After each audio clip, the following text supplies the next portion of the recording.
Ça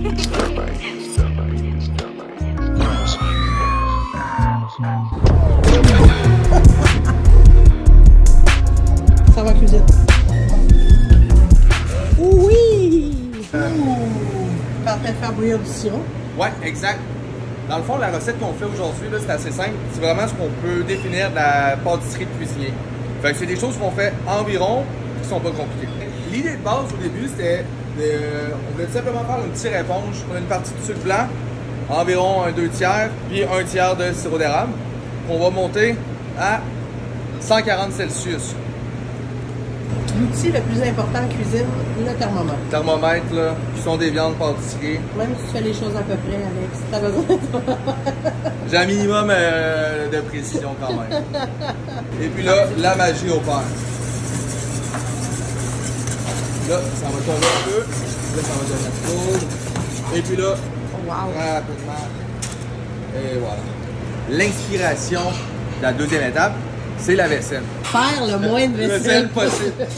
Fait que là, le truc à la maison quand on fait du caramel ou de la tire érable, ce qu'on fait, c'est qu'on fait bouillir notre chaudron. Pour justement tout découvrir. Pour enlever tous les résidus dans le fond. Fait que là, il y a quelque chose qui se passe. Il y a un sirop qui se crée avec ça.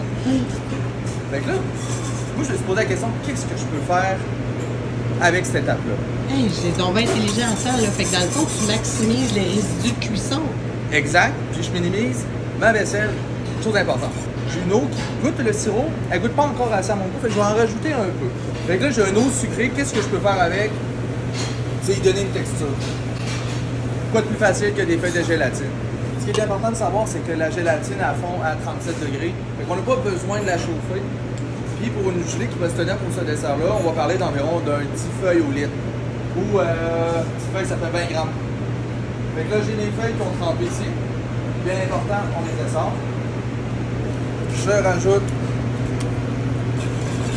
Donc, tu veux pas chauffer trop ton liquide, sinon tu développes l'amertume de la gélatine aussi, puis ça, c'est pas le fun. Aussi, puis son effet, si tu fais bouillir ta gélatine, elle va finir par plus avoir son effet gélifiant.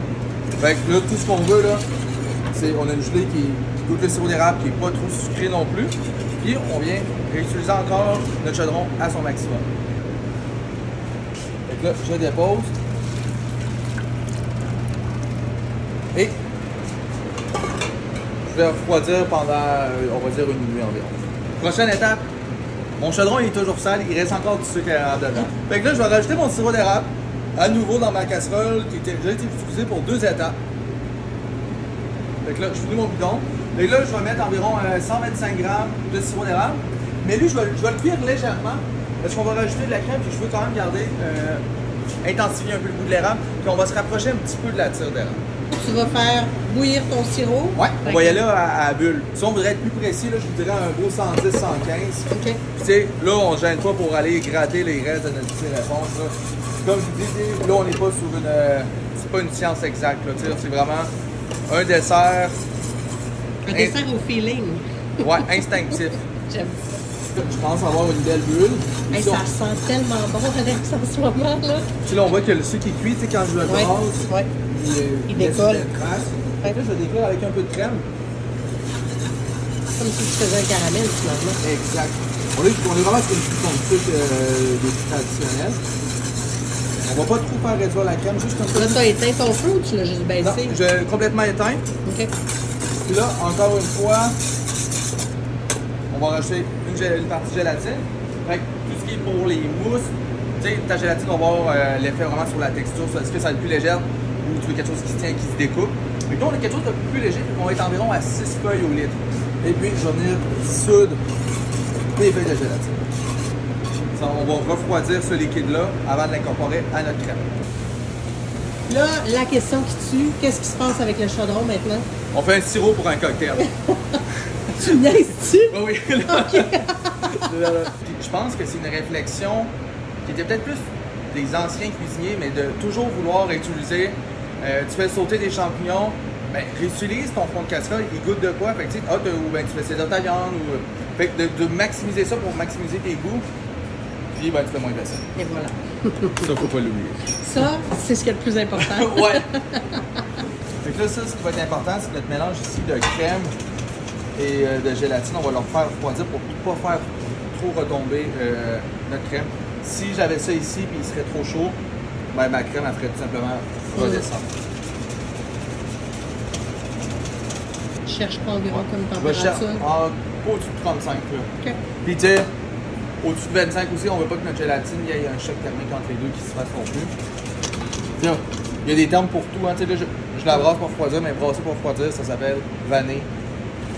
Moi, j'aime comment ton petit doigt il ressort. C'est de Ouais. ton époque de haute gastronomie, ça. Je pense que c'est des réflexes qu'on garde. On peut pas nier de où qu'on vient. Hein. T'es bon joueur, Alex. T'es vraiment bon joueur. Je vais rajouter une partie de ma crème avant de l'incorporer au complet. Donc là, c'est vraiment juste pour pouvoir incorporer les premières bulles d'air. Là, je vais venir incorporer à ma crème violette. Là, ma mousse est prête. Je vais la mettre au frigo une nuit complète. Dressage. OK, là, tu vas chauffer des petites gaufres. Tu fais Ouais. des mini-gaufres. Exact, mini gaufres maison qu'on fait, recette très classique. OK. Ça, je vais juste les réchauffer un peu. Fait que, tu sais, le but un peu de ce dessert-là, c'était on voulait faire quelque chose qui était à partager. Puis, on peut dire que ça rappelle un peu une trempette. Fait que, même avec des fruits, des quartiers de pommes ou quoi que ce soit, ça pourrait le faire. Ça ici, c'est ma gelée. Que, après qu'elle ait figé, on l'a haché. Fait que, ça nous fait un peu un crumble gélatineux. Puis, tu sais, des fois, c'est moins de manipulation. Tu sais, au début, on aurait pu couler aussi notre gelée sur le dessus. On aurait pris un peu plus de temps à faire. C'est drôle parce que dans la façon dont tu montes ton dessert, j'ai l'impression de voir un pâté, une charcuterie. Oui. On dirait qu'il y a cette inspiration-là derrière ton dessert. C'est exactement ça, je peux pas. On peut pas le nier, là. Ça rappelle tu sais, justement un pâté de campagne, cuit dans son moule, tu gardes la gelée par-dessus. Tu sais, je pense aussi que c'est un peu ça qu'on voulait comme esprit de repas, de partage. Tu sais, d'avoir pas ton dessert juste à toi. Tu sais, t'es là, tu tartines, tu manges un peu comme tu veux. Mais là, j'ai ma mousse, j'ai ma gelée. La tire-éponge aussi, même chose, on l'a attendu quelques heures avant de la casser.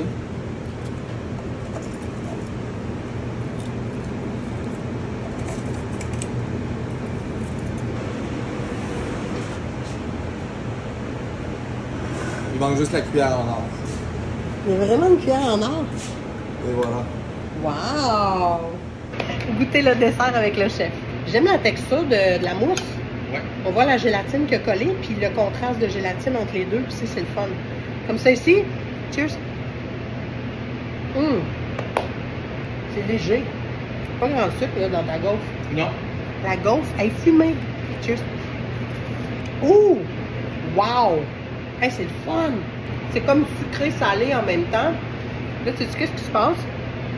Je salive en tabarouette. C'est vraiment un beau dessert, Alex. Merci. Vraiment. C'est bon, ça tue, non? Rabat-toi texture. Ah ben les rabat-toi texture, le voilà. Salut les gourmands.